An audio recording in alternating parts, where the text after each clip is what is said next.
E pessoal, boa noite, tudo bem? Hoje a gente vai começar então a nossa última live para fechar os aspectos mais importantes da teoria significativa do delito. Na primeira live a gente tratou sobre a tentativa na teoria significativa do delito, estabeleceu algumas bases iniciais. Opa, Greenpeace, boa noite, JW. Na segunda a gente tratou sobre dolo, culpa, né? Inclusive interessante que a teoria significativa ela defende o abandono do termo culpa e a adoção do termo imprudência, uma vez que tudo bem, Cris? Uma vez que o termo culpa gera uma polissemia, uma ambiguidade, considerando que em várias categorias do delito você costuma utilizar a palavra culpa, culpabilidade, a culpabilidade como princípio, culpabilidade como categoria, culpa, não é? O sujeito é culpado. Então, para evitar essas incongruências terminológicas, a teoria significativa defende a adoção do termo imprudência, tá? Ao invés do termo culpa. E aí, então, na terceira, ontem, a gente tratou sobre as hipóteses de exclusão da responsabilidade, não é? O que a doutrina clássica chama de situações de exclusão da culpabilidade, da antijuridicidade da culpabilidade. Eu falei que, na verdade, para a teoria significativa são permissões fracas e fortes, né? Não há uma diferença qualitativa, mas sim quantitativa de maior ou menor compromisso, não é? Com a produção do resultado, maior ou menor valoração. E finalmente chegamos hoje para tratar sobre erro. O erro no direito penal. Não faz sentido punir da mesma forma alguém que pratica um crime sabendo o que faz, né, Camila? Seja bem-vinda, Camila. E alguém que pratica um crime não sabendo o que faz. Faz sentido isso? Não tem como punir igual pessoas que procedem de um modo desigual. Então, imagino a seguinte situação, né? Aquela situação clássica do sujeito que acaba se envolvendo com uma moça que tem menos de 14 anos, que tem 13 anos, portanto constitui um crime de estupro de vulnerável, manter conjunção carnal com uma pessoa menor de 14 anos, ainda que com o consentimento dela. Imagine que essa pessoa não conhece a idade da vítima, não sabe que ela tem 13 anos, porque ela aparenta ter mais que 13, 15, 18. Nesse caso, ele erra, ele não tem consciência sobre o fato, não tem consciência sobre uma elementar do tipo penal. Por isso que geralmente a doutrina chama isso de erro de tipo, né? Um engano, um erro sobre uma falsa representação sobre uma elementar do tipo, uma palavra do tipo penal, né? Ao passo que o sujeito que se envolve com uma moça menor de 14 anos, mas sabendo da idade dela, tá? Mas não conhecendo a proibição, ou seja, eu sei que a moça tem 13 anos, mas o que eu não sei é que manter conjunção carnal com uma moça menor que 14 anos constitui crime, ainda que com o consentimento dela, né? A ideia de estupro geralmente está associada à falta de consentimento, ao constrangimento. Mas para o Código Penal brasileiro, esse consentimento ou essa ausência de consentimento é presumida se a vítima tem menos de 14 anos. E aí, geralmente, a doutrina associa essa hipótese ao erro de proibição. E o que a teoria significativa propõe é exatamente uma análise tópica, né? Toda a teoria significativa, ela projeta uma análise tópica, uma análise circunstancial, uma análise caso a caso, né? Como a gente já falou reiteradamente, o dolo, a imprudência, eles não são diferentes em essência, e sim em grau, não é, de compromisso com a produção do resultado, assim como também as causas de exclusão da responsabilidade, sejam elas de exclusão da antijuridicidade, como a legítima defesa, sejam elas de exclusão da culpabilidade, como a coação moral irresistível, que a gente falou no nosso terceiro vídeo. Então, também aqui no âmbito do erro, não há uma diferença de essência. O erro de tipo, o erro de proibição. O que há aqui também é uma análise tópica que vai demandar o caso concreto. O exemplo que eu trouxe para a gente trabalhar hoje, nessa nosso último encontro sobre pontos fundamentais da teoria significativa, é o caso que o professor Paulo Busato cita no livro dele, de parte geral, de um médico que acaba participando de um congresso de medicina, e neste congresso de medicina ele acaba revelando um segredo de um de seus pacientes. Né? Imagine que ele acaba revelando que o seu paciente porta uma doença, porta uma doença que não é de notificação obrigatória. Né? Imagine que ele fala, o meu paciente está com uma DST, e aí fala o nome do paciente, mostra o prontuário. Né? Imagina, o prontuário é protegido pelo sigilo. Imagine que o médico mostra o prontuário do paciente num congresso de medicina. Tá? E aí? Esse médico está, a priori, praticando o artigo 154 do Código Penal, o crime de violação de segredo profissional. Seria o mesmo crime que eu, advogado, revelar algum segredo, algum dado que me foi passado pelo meu cliente. Imagine que o cliente confessou para mim que ele é culpado, e aí eu vou num congresso jurídico e falo o nome do meu cliente e digo, sabem esse caso aí que está saindo na mídia, que estão discutindo se ele é culpado ou inocente? Vou revelar para vocês. Ele pessoalmente me contou que é culpado. Peraí, se eu sou advogado, aquela história de que a informação sigilosa não pode ser utilizada em desfavor do acusado. Né? Então, nesse caso específico do médico que acaba revelando um segredo profissional, resta a pergunta, de que forma, ou se é que há uma forma, poderíamos evitar a sua responsabilidade criminal? Eu também adaptaria o exemplo a um psicólogo. Imagine que você vai até um psicólogo, você é um psicopata, né? Você é um psicopata, e há algum deles aí na política brasileira, né? Felizmente em demasia. Imagine que um psicopata vai até o seu psicólogo e revela que ele matou uma série de pessoas. Não sei se vocês já assistiram uma série que eu adoro, passava no AXN, que é Dexter. Né? Dexter, genial. Um psicopata que só mata outros psicopatas. Né? E treinou para liberar a sua pulsão de morte apenas em relação a outros psicopatas. Recomendo, são 8 temporadas, assisti todas.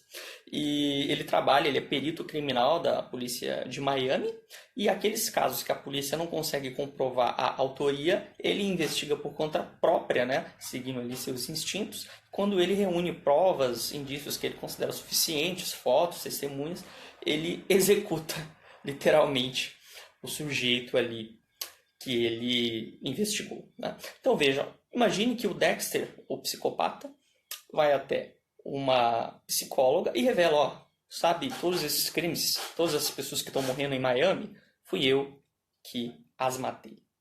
Será que essa psicóloga, num congresso, né, um encontro de psicologia, ela vai lá e mostra, não é, uma gravação da conversa que teve com o seu paciente? Ela, a princípio, está praticando crime de violação de segredo profissional, 154 do Código Penal. Sim, está praticando. Mas de que modo seria possível excusar suas responsabilidades? Bom, e aí, aqui a teoria significativa vai beber um pouco da teoria do Roxin. O próprio Roxin vai considerar, né, Klaus Roxin, né, um grande penalista alemão, né, da Universidade de Munique, que ainda está vivo, né, ainda está entre nós. Ele sugere que mesmo esses casos limítrofes sejam analisados caso a caso. Então, uma mesma situação pode ora configurar um erro de tipo, ora um erro de proibição. Portanto, ele segue a linha de uma análise tópica, tal qual propõe a teoria significativa. Então, imagine esse exemplo que eu dei dentro de algumas circunstâncias.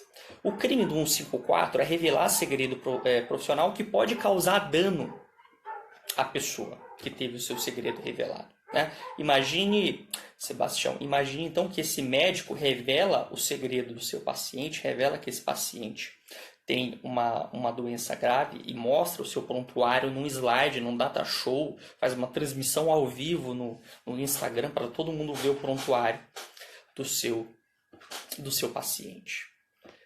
Se ele imagina que com aquela exposição ele não vai causar prejuízo para o seu paciente, ele na verdade ali ele está buscando na verdade compartilhar aquele conhecimento com terceiros, com outros médicos, querendo buscar soluções. Olha, eu queria mostrar para vocês esse prontuário, porque coronavírus, eu não sei o que fazer, eu não sei como resolver esse problema clínico. Preciso da ajuda de vocês. E aí?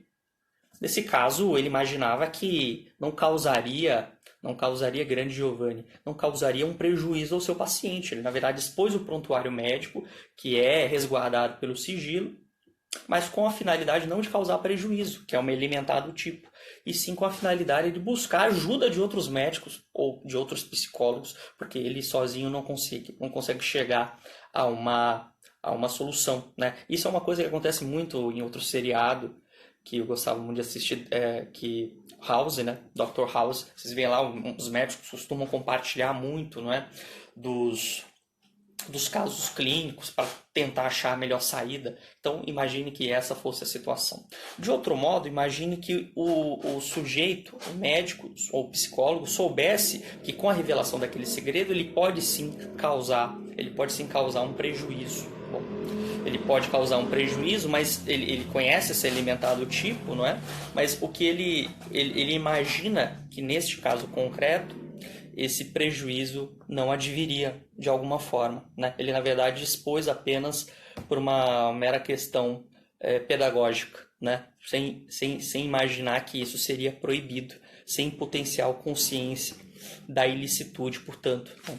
E aí, pessoal, fazendo uma breve retrospectiva, o que propõe a teoria significativa é exatamente uma análise póstuma de das duas espécies, de todas as espécies de erro, e não uma análise retalhada, não é? Porque quando você, como professor de direito penal ou como aluno, quando o professor vai falar dessa situação de erro de tipo, imagina, o sujeito ele saiu com uma moça menor de 13 anos, mas não sabia a idade da moça. Isso, meus alunos, é erro de tipo. Por quê? O que é erro de tipo? É quando o sujeito não conhece uma elementar, não conhece uma palavra essencial que está contida no tipo penal, na moldura legal, e, portanto, ele se equivoca. E, portanto, ele age sem dolo. Portanto, ele age sem consciência, né? Sem previsão, sem compromisso para a produção do resultado. De outro lado, você tem... mas e se ele sabe a idade da vítima, tá? Mas ele não conhece a proibição? Bom, e aí nesse caso? Bom, aí vai ser erro de proibição, mas a gente não vai poder falar sobre isso agora, porque primeiro vocês têm aí, erro de proibição é só lá na esfera da culpabilidade. Então o professor Paulo Busato defende que há aí um problema até de metodologia de ensino, né? Quando a gente vai ensinar o erro, fazendo uma... acho que teve um... Voltamos. Então, isso acaba prejudicando a própria compreensão do erro. Né?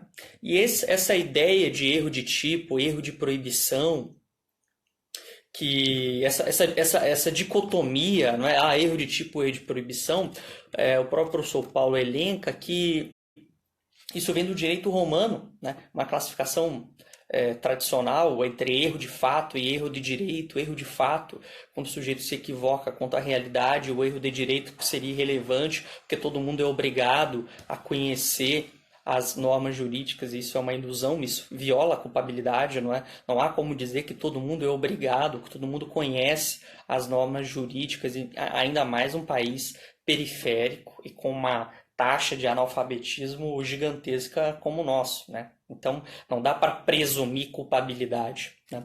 Então, o professor Paulo Busato, nas trilhas do professor Vives Anton, defende o abandono dessa abordagem dicotômica entre erro de fato e erro de direito. Tudo é erro, né? Na verdade, todo erro de direito envolve uma valoração do fato, e todo erro de fato envolve uma valoração do direito. Não há como fazer essa essa desvinculação entre fato e direito, o que é fato e o que é direito, o erro de fato e o erro de direito, eles estão ali dentro de uma análise global única. E aí eu faço então uma breve abordagem das concepções teóricas que trataram, né, do erro de tipo e do erro de proibição. A gente teve inicialmente as teorias do dolo, né, teorias do dolo que falavam que era indiferente o erro de tipo e o erro de proibição, e falavam que, na verdade, não se exigia uma potencial consciência da ilicitude, em si, uma consciência atual da ilicitude, ou seja, tinha que se comprovar que o sujeito sabia que era proibido. Tá? Mas como é que você comprova que o sujeito sabia que era proibido, né, no momento em que ele praticou o delito? Como é que a gente vai fazer um flashback ali do que aconteceu anteriormente no momento do crime? Impossível, faticamente, processualmente, não tem como comprovar que o sujeito, no momento em que ele praticou o delito, ele não sabia que aquela conduta era proibida. Aquele caso, né, do estudante holandês que veio ao Brasil na década de 80 com uma porção de cannabis sativa, maconha, e imaginava, poxa, o Brasil tudo é permitido, maconha deve ser também, né? E foi preso por tráfico internacional de drogas. E aí foi solto, porque se entendeu que era exatamente uma hipótese de erro de proibição. Ele sabia o que estava fazendo, mas não sabia, ou não tinha como saber que era proibido, né? E aí tivemos depois uma teoria limitada da culpabilidade, proposta por Metzger, né? Por Metzger, exatamente, Sebastião. O Metzger, que foi um grande teórico, né, do direito penal, mas que teve, infelizmente, vínculos com o nacionalsocialismo, com o nazismo alemão, ele propunha uma culpabilidade pela condução da vida. Então ele dizia o seguinte: só é possível admitir a arguição do erro, de fato, para aquelas pessoas que são amigas do direito, tá? Os inimigos do direito, aqueles que não são capazes de compreender a normatividade por uma cegueira jurídica pela sua má condução de vida, ou seja, o fato de você ter uma certa condição de vida leva esse sujeito a não compreender a proibição, né? Então, o fato de você ser judeu, o fato de você ser cigano te leva a agir de uma determinada forma que você não vai conseguir compreender, né, por que é proibido um alemão casar com um judeu. E aí vai lá um judeu e casa com um alemão, mas peraí, você não consegue compreender porque a tua conduta de vida, e aí, para usar uma linguagem do Habermas, na verdade, a tua forma de vida, né, a tua forma de vida te impede, teu quadro de mundo, né, o teu quadro de mundo, ele te impede de compreender aquela proibição, né? O exemplo que traz Wittgenstein: ainda que o leão pudesse falar, a gente não conseguiria entender nada do que ele diz. Por quê? Porque o quadro de mundo, a forma de vida do leão é completamente do quadro de mundo, da forma de vida do ser humano. As práticas, os usos, tá? As experiências, tá? Enfim, a forma de vida, de existência de um leão é totalmente diferente da nossa, portanto, ainda que ele falasse, nós não conseguiríamos compreender nada do que ele diz, né?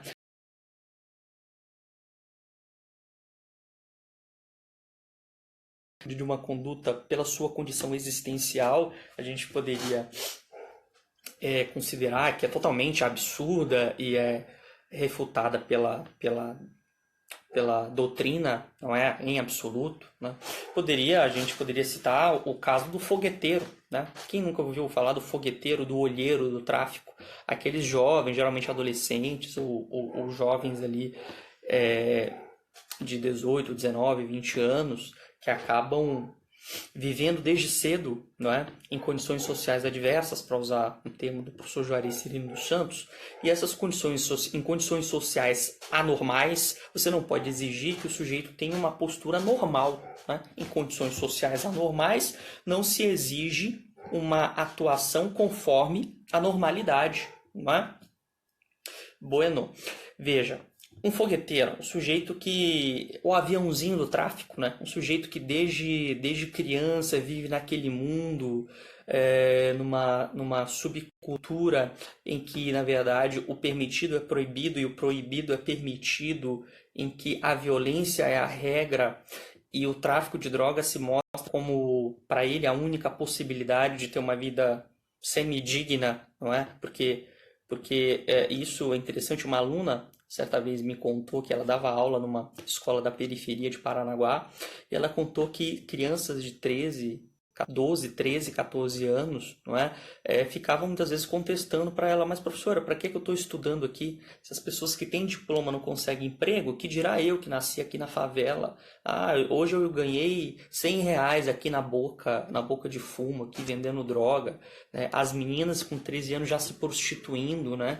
Então veja, a forma de vida dessas pessoas é completamente diferente da nossa forma de vida, de uma classe média, não é? Favorecida, que se permite discutir teorias do direito penal no momento de quarentena, que diversas pessoas estão sem renda, não é? Então veja, de fato, o mundo da vida dessas pessoas é totalmente diferente. Então, como que você pode atribuir culpabilidade a alguém que nasceu e cresceu num mundo em que, na verdade, como eu falei, o normal é anormal e o anormal é que é o normal? Então, ser fogueteiro do tráfico, ser aviãozinho do tráfico, para essas pessoas nesse quadro de mundo parece correto, parece ser a única via, não é? E para a teoria limitada do Metzger, que tinha raízes, não é, nazi-fascistas, isso levaria a uma culpa presumida. Na verdade, já se presumiria que o sujeito é culpado, porque ele se colocou numa situação de cegueira jurídica e, portanto, não poderia alegar nenhuma hipótese de erro para excluir a sua responsabilidade. Claro que essa não é a teoria hoje adotada, porque depois tivemos, com o finalismo, uma teoria estrita, extremada ou rigorosa da culpabilidade, que igualou, não é, as hipóteses de erro de proibição, discriminantes putativas, mas já adotando aqui a potencial consciência da ilicitude. Portanto, aqui agora a gente não discute mais se o sujeito tinha como saber efetivamente que aquela conduta era proibida, mas sim se ele tinha uma condição potencial de conhecer isso. Você vai analisar o histórico, a bagagem cultural do sujeito. Eu, por exemplo, como advogado, como mestre, doutorando em direito penal, jamais vou poder alegar um processo um erro de proibição, né? Porque se tem alguém que tem condições de conhecer a antijuridicidade de uma conduta, é alguém que lida com o direito penal cotidianamente. De outro lado, um camponês, uma pessoa que vive num vilarejo, vive afastada hoje com as redes sociais, né? Você tem muita informação, mas também muita desinformação, né? Imagine que uma mulher vê no jornal ou vê no WhatsApp, numa fake news, que o Supremo liberou o aborto, né? O Supremo liberou o aborto. E aí essa mulher vai lá, então, e pratica aborto fora das hipóteses permitidas pela legislação, né? Caso do feto anencéfalo, caso de perigo, risco de vida, ou aborto terapêutico, ou aborto humanitário em decorrência de estupro. Ela pratica o aborto, né, ali nos 3 primeiros meses da gravidez, porque ela viu uma fake news no WhatsApp em que falava que estava liberado o aborto pelo Supremo. E aí? Isso seria um erro de tipo ou um erro de proibição? Ela sabia o que estava fazendo? Ela sabia que estava praticando um aborto? Sim. Agora, ela tinha como saber que era proibido a conduta, a prática do aborto, naquele caso concreto? Bom, aí você vai ter que analisar exatamente a potencial consciência da ilicitude, né? O que é essa potencial consciência da ilicitude? Aquele sujeito concreto tinha condições de compreender a ilicitude do seu comportamento, né? Ele tinha como conhecer aquela proibição. Bom, mas ele incorreu em erro, ele viu uma falsa notícia que o induziu a atuar dessa forma, né? Então seria uma possibilidade de se alegar aqui o erro de proibição. E aí, por fim, a gente tem a chamada teoria limitada da culpabilidade, que é a teoria adotada pelo artigo 20 do nosso Código Penal, que diferencia o chamado erro de proibição direto, que é esse, que exclui a culpabilidade por ausência de potencial consciência da ilicitude. Esse caso da mulher que acaba praticando um aborto porque viu uma falsa notícia, uma fake news em que haveria ali a descriminalização do aborto. Tânis, tudo bem, Tânis? De outro lado, você tem as discriminantes putativas, em que você tem, por exemplo, o caso da legítima defesa da honra. Imagina, uma discriminante putativa por erro de proibição indireto. Você imagina que existe uma causa de exclusão da antijuridicidade, uma causa de justificação que não está prevista legalmente, né? Imagine um caso da legítima defesa da honra. Você chega em casa mais cedo e encontra a tua esposa com o Ricardão, né? E aí você tá com uma arma ali perto, pega a arma e mata os dois, né? E isso foi exatamente até o que aconteceu na Gabriela, né? Na obra de Jorge Amado, em que a sinhazinha traía ali o seu marido com o dentista. E ele foi lá e matou. Matou considerando a existência, imaginando que existia uma legítima defesa da honra, né? Então, imaginar que existe uma causa de justificação que não existe, tá? Seria um erro de proibição indireto, tá? Ou ainda haveria o erro de proibição direto quanto à extensão dessa justificação. Imagina que o sujeito te agride em legítima defesa e você o imobiliza. Pronto, já é o suficiente para cessar a agressão injusta. Só que você o imobiliza e enche ele de pontapés até ele morrer, né?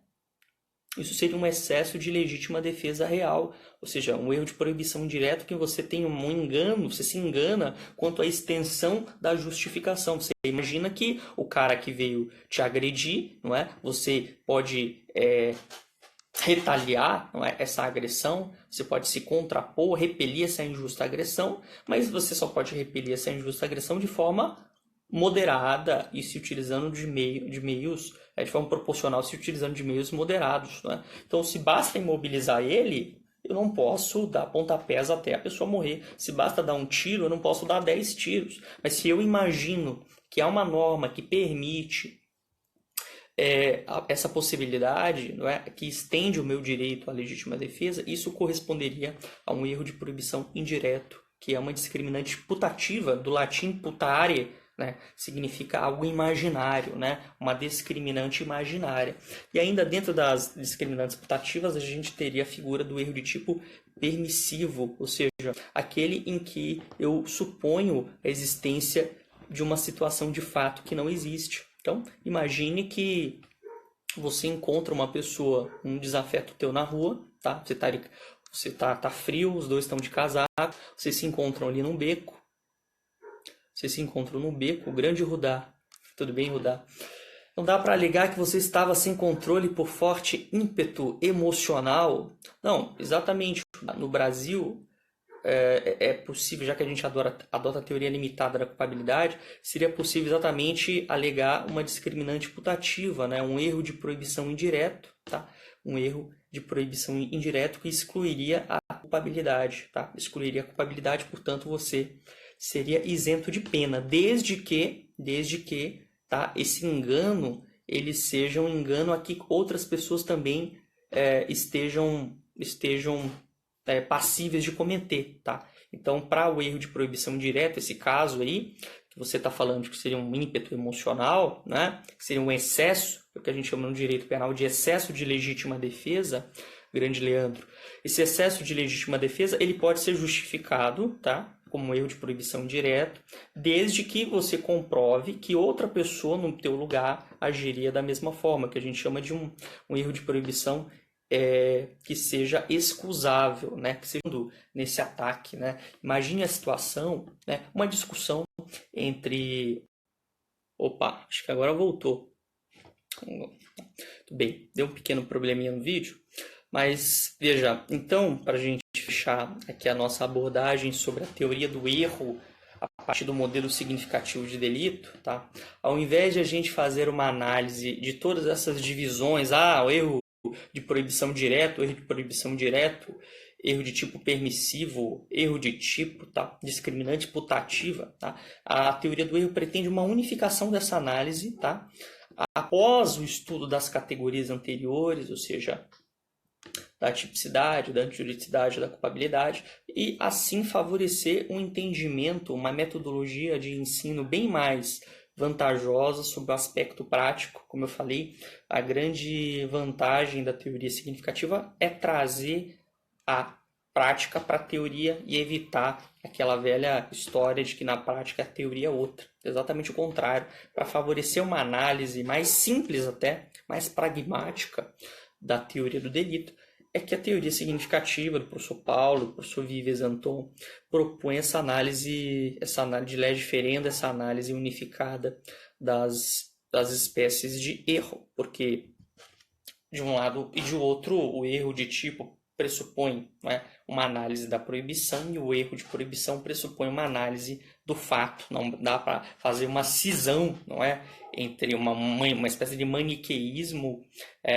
que é muito explicado pela ideia de uma concepção mentalista, né, filosófica mentalista, a ideia de divisão de corpo e alma, né, algo que a gente herdou aí modernamente do René Descartes, né, a ideia de que há uma diferença física, né, e mental, né, em uma coisa é o corpo, outra coisa é a alma, outra coisa, uma coisa é uma matéria e uma não matéria, e essa não matéria consegue influenciar uma matéria. Veja, essa ideia, essa divisão, essa dicotomia que lastreia a base filosófica do direito penal e acaba às vezes passando despercebido, que é refutada pela teoria significativa do delito, visando trazer uma abordagem dogmaticamente mais elaborada e mais congruente, né? E pragmaticamente mais útil para a resolução dos casos concretos, porque concluo, o direito para a teoria significativa do delito não é ciência. O direito não busca a verdade, não é como a física, tá? Não é como a física que busca a solução de fenômenos naturais e que, portanto, você consegue descobrir o que é verdadeiro, o que é falso, né? O juiz, quando ele produz uma sentença, ele não vai perguntar se... Você não vai ter como, ao recorrer, você não vai ter como falar, não, mas peraí, os argumentos, essa sentença é verdadeira, essa sentença é falsa, né? O que a gente vai discutir é se essa sentença é justa ou se ela é injusta, tá? Então vai se discutir a veracidade, ou a falsidade ou a veracidade daquela sentença, como faz as ciências naturais, não é? Peraí, ou vale ou não vale a teoria da gravidade, ou ela é verdadeira ou ela é falsa. Agora, uma sentença condenatória não é verdadeira ou falsa, ela é justa ou injusta. Portanto, o direito é permeado por argumentação, o direito é argumentação, o direito é prudência, né? Até o Eros Grau já defendia isso com muita maestria, né? O direito é prudência, o direito se assemelha muito mais à arte do que à ciência, né? O direito se assemelha muito mais à arte do que a ciência, tá? Ele porque ele exige interpretação e não descrição, né? Você vê um quadro artístico e a depender do olhar, né, esse quadro ele vai traduzir expressões diferentes, significados diferentes, né? A depender da pré-compreensão do autor, do grau de familiaridade que ele tem com a história da arte, por exemplo, né? Ao passo que um químico, um físico, vai simplesmente descrever um fenômeno natural, vai pegar ali um microscópio, vai pegar ali um reagente químico e vai, peraí, quanto de reagente eu preciso para produzir este composto, né?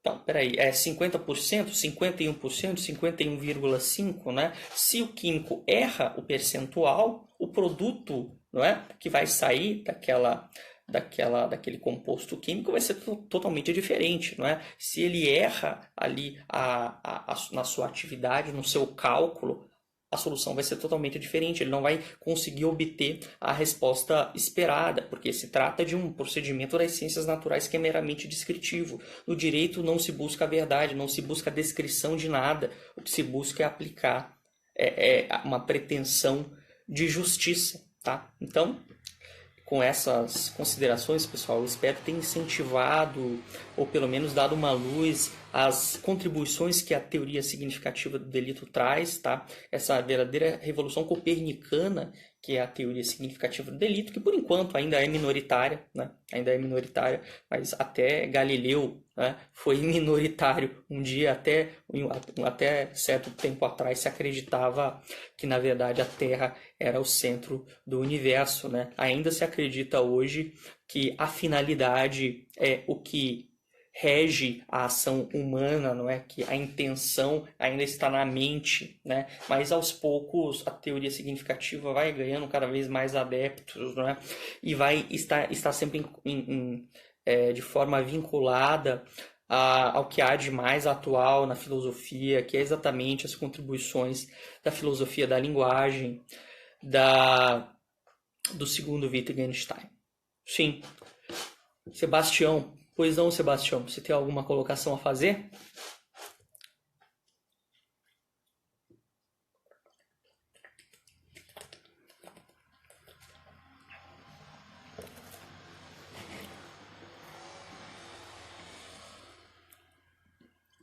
Muito bem. O JW tinha feito uma pergunta anterior sobre a responsabilidade civil quanto da discriminante putativa. Então, nesse episódio, imagine em que o sujeito acabou matando aquele que o convidou para a festa de casamento e ele pensava que, na verdade, se tratava de uma iminente agressão à sua integridade física. Se eu mato essa pessoa imaginando uma situação fática que, se existisse, justificaria a minha ação, mas que, na verdade, não existiu, eu imaginei uma situação putativa, imaginária, portanto, nesse caso, resta excluída a responsabilidade penal, mas não a responsabilidade civil. Então é perfeitamente possível que a família da vítima ingresse com ação civil ex delito pedindo uma reparação pela morte, uma pensão mensal, por exemplo. Queria saber se o judiciário pode adotar a teoria significativa, apesar de não ser adotada pelo Código Penal, e qual o papel do judiciário nesse sentido. Boa questão. Veja, Sebastião, em muitos pontos, a teoria significativa ela consegue contribuir mesmo na atual formatação do Código Penal, né? É claro que em termos de teoria do erro é um pouco mais difícil, tanto que o professor Paulo Busato coloca expressamente, né, no capítulo que ele trata disso, no seu livro de parte geral, que isso é uma proposta de legiferenda, né? Ou seja, de uma lei futura, tá? Uma proposta de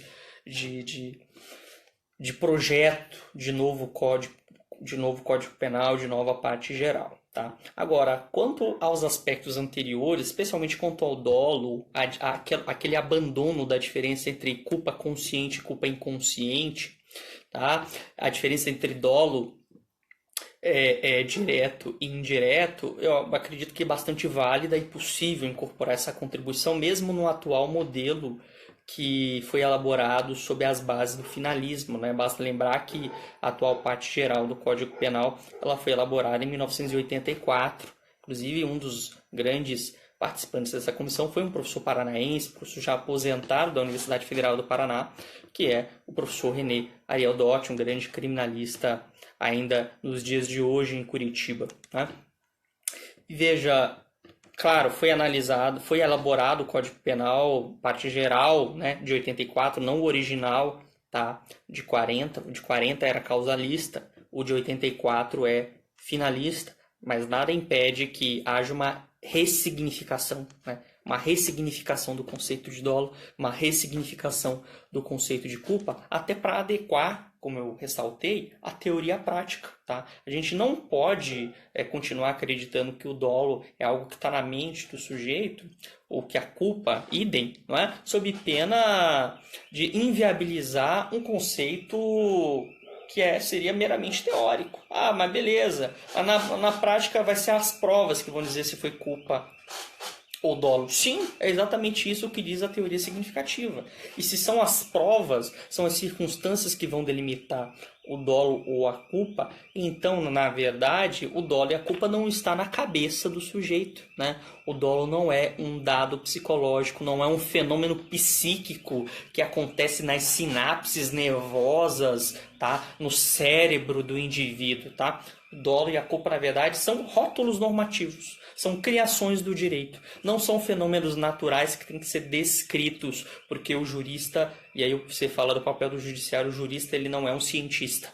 O jurista ele não está lá para descrever, para fazer um laudo da cabeça, do que se passou na cabeça do sujeito no momento do crime. Isso seria impossível, não é? Empiricamente falando, não é possível acessar o conteúdo da mente do sujeito, né? Eu ressalto mais uma vez, a psicanálise vai nos demonstrar que a consciência é só a pontinha do iceberg, né? Que lá no fundo existe uma esfera inconsciente, tá? Que muitas vezes é inacessível pelo próprio sujeito, né? Então, como fazer essa análise do que é consciente e do que é inconsciente? Exatamente, né? Então, como fazer essa análise do consciente ou do inconsciente na esfera do direito, né? Não tem como. A psicanálise não tem como nos ajudar nesse aspecto aqui, tá? Inconsciente você vai trabalhar lá no divã, tá? Aqui no direito penal, ali no banco dos réus, o que a gente precisa analisar é a argumentação. Tá? São as provas, são as testemunhas, aquele caso que a gente tratou do acidente de trânsito, né? A prova é de que o culpa e dolo não são essencialmente diferentes, é que você pode transformar uma coisa em outra, né? Um sentido, melhor dizendo, em outro, né? A depender da falta de elementos. Então, se há elementos de que o sujeito foi imprudente, de que ele estava em excesso de velocidade, isso por si só pode ser uma culpa, uma culpinha, né? Como fala o professor Paulo. Agora, se você vai adicionando mais elementos, o cara além de embriagado, estava em excesso de velocidade, ele estava trafegando na contramão, tá? Ele invadiu a preferencial, ele furou um semáforo, ele trazia passageiros sem utilizar o cinto de segurança, ele transitava em condições que exigiam maior cautela, imagine, chovendo, a pista escorregadia. Tudo isso é que vai ser todos esses indicadores externos, né, como dizia o Hassimer, é que deve ser considerado para atribuição, para imputação do dolo, tá, ou da culpa. Portanto, dolo e culpa são instâncias de imputação, são resultados de uma valoração axiológica, tá? E por fim, pessoal, para quem tiver mais interesse, né, de discutir a teoria significativa do delito, o dolo especificamente, que é até o meu projeto de pesquisa no doutorado, tem um artigo meu disponível no Google, tá? Vocês podem digitar aí, Bruno Cortez,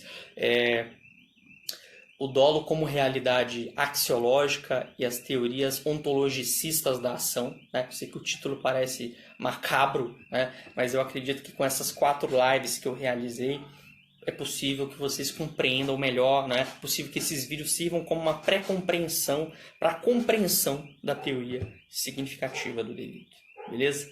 Um abraço a todos e até uma próxima.